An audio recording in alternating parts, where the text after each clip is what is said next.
¿qué tal? ¿Cómo le va? Les saludamos agradeciendo que nos siga como cada semana en este espacio la agenda del emprendedor de Astele.tv, transmitida en la primera televisora por internet profesionalmente diseñada e impulsada en México y América Latina. Les saluda Raúl Fraga. Bienvenidos, Pepe Sobrevilla. ¿Qué tal, Raúl? Muy buenas tardes a todos.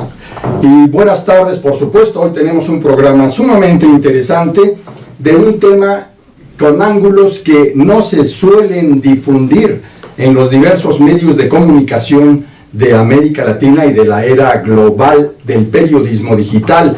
Tenemos el día de hoy el privilegio de recibir a los integrantes del grupo Nechkala, que nos van ni más ni menos a adentrar en un tema muy importante: la música prohibida por la Inquisición y cuáles son los referentes históricos que hoy toman actualidad en el México 2017. De entrada les agradecemos, Irma, que estés aquí, y valdría la pena que brevemente nos dijeras cuál es el perfil profesional que te acompaña y que te avala.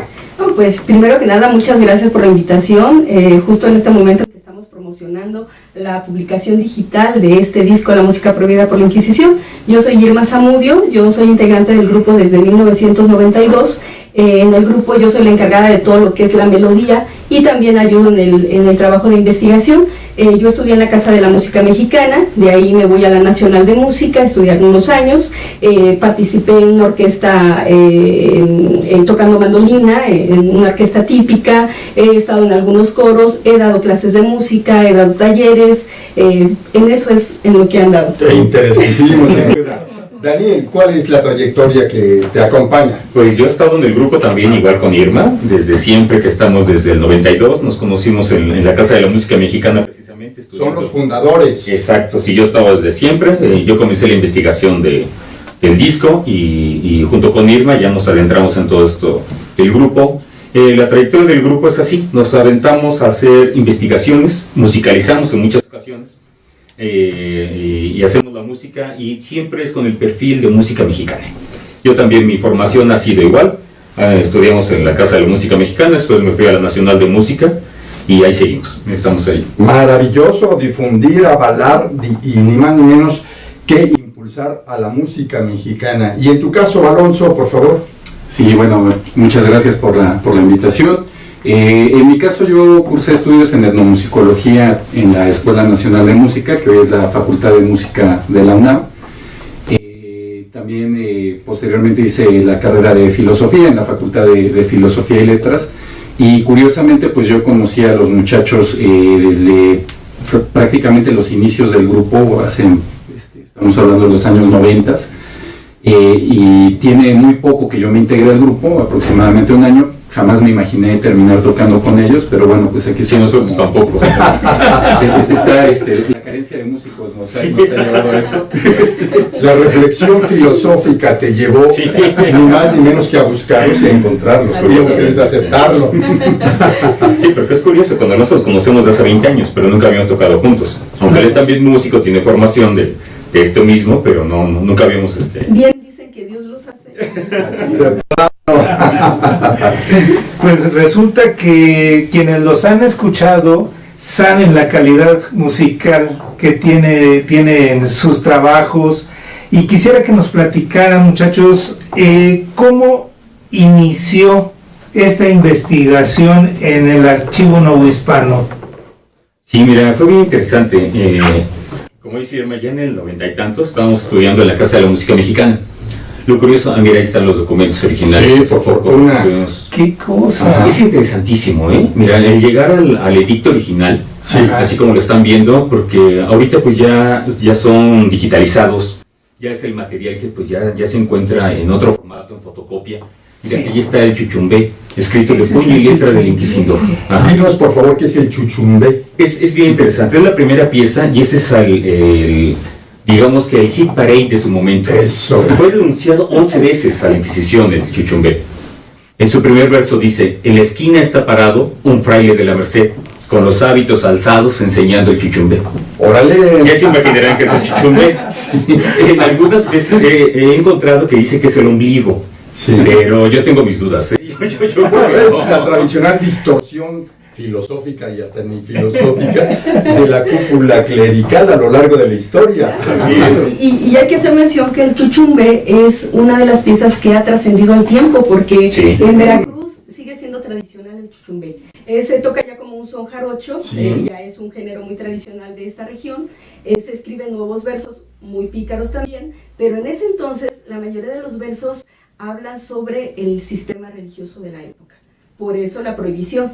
Y también porque se dice, ahí en los documentos, que se bailaba muy cachondo esto. Órale, interesante. Recordemos que el 13 de agosto de 1521 cayó el Imperio Azteca, donde en lo que hoy se conoce como la Lagunilla, y por órdenes de Hernán Cortés, el capitán de la expedición de conquista, se determinó, claro, bajo la transmisión desde el Imperio Español, de que en ese lugar se construyera la primera capilla de la religión católica en el nuevo continente, conocida hoy como La Conchita. Ustedes la pueden conocer ahí, está ni más ni menos que en la Lagunilla, junto a Tepito. Así Importante es. el asunto. Sí, ¿Y cómo y qué hay ahí? Hay una placa que dice: el 13 de agosto de 1521, en este lugar cayó Cuauhtémoc, el último de nuestros emperadores aztecas, y desde entonces los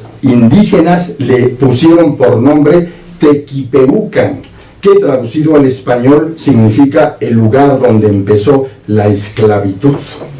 ¿Qué tal, También hay que recordar que ese era el día de San Hipólito. Claro. Y que se construye la iglesia de San Hipólito, Sí. en el lado, bueno, muy cerca de lo Sí. que es la La Alameda Alameda Central. que ahora es célebre por ser la iglesia de San Judas Tadeo, ¿no? Que cada 28 de mes se ve este culto Su fiesta. popular. Se celebra. Cierto. Escandaloso culto, por cierto, ¿eh? Sí. Inclusive a propósito del chuchumbe hay un grupo, ¿cierto, Exacto, Dani? así es, el chuchumbe sigue, como te decía Irma, trasciende el tiempo. El chuchumbe Sí. es el momento de que nos damos cuenta de que era muy famoso, era muy conocido, las coplas se iban improvisando en el momento.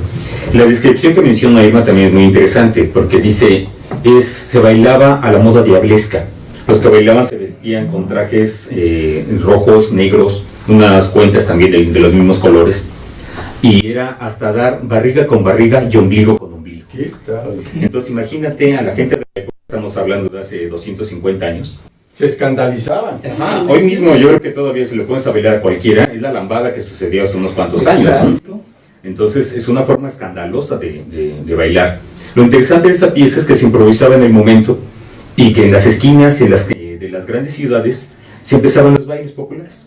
Entonces la gente que iba cargando es muy curioso porque las primeras denuncias se dan en Veracruz, después en la Ciudad de México y en el puerto de Acapulco. Entonces sigue la ruta comercial finalmente. Son los negros que van cargando con las cajas, y con las mismas cajas son las con las que se improvisaba, se hacía el fandango, y ahí mismo se bailaba, y los versos se iban haciendo en el momento. Es lo que pasaba. Lo interesante de los edictos que encontramos allí en el archivo fue precisamente eso, que son en el momento, en 1766, se hace la mayor recopilación de versos del chuchumbe. Entonces, por eso están, afortunadamente, el inquisidor, por ser tan meticuloso, nos dejó eso que ahorita se hubiera perdido, desgraciadamente. Sí.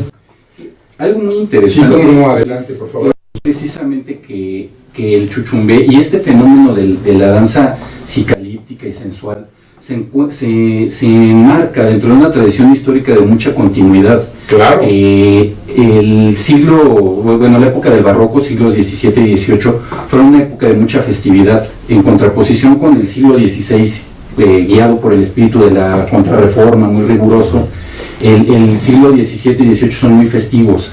Hay testimonios históricos, ni más ni menos, por ejemplo, de Casanova, de Giacomo Casanova, el célebre seductor, que en un viaje a España se escandaliza de la manera en la que se baila en España, y que era la misma manera, por supuesto, que se bailaba en todo el ámbito del imperio, ¿no? Exactamente. Entonces sí se inserta dentro de una tradición muy antigua. El reggaetón no es nada nuevo en ese sentido. Recordemos, por ejemplo, las críticas que recibió en su momento el tango, ¿no? Que ahora es tan elegante, tan refinado. las primeras letras, la censura que sufrió en su momento. Entonces, hablamos de que hay toda una tradición que se inserta dentro de esa sensualidad, dentro de eso festivo, ¿no?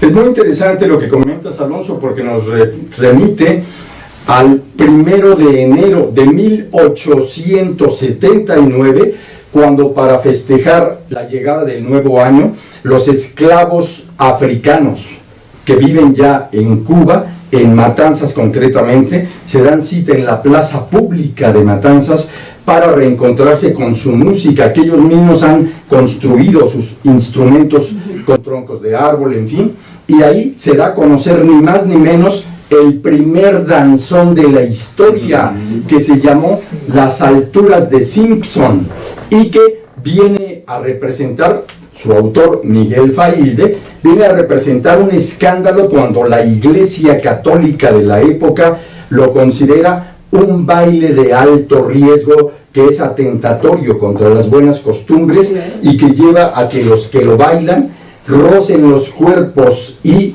pequen. Sí, estamos hablando exactamente de lo mismo. Claro.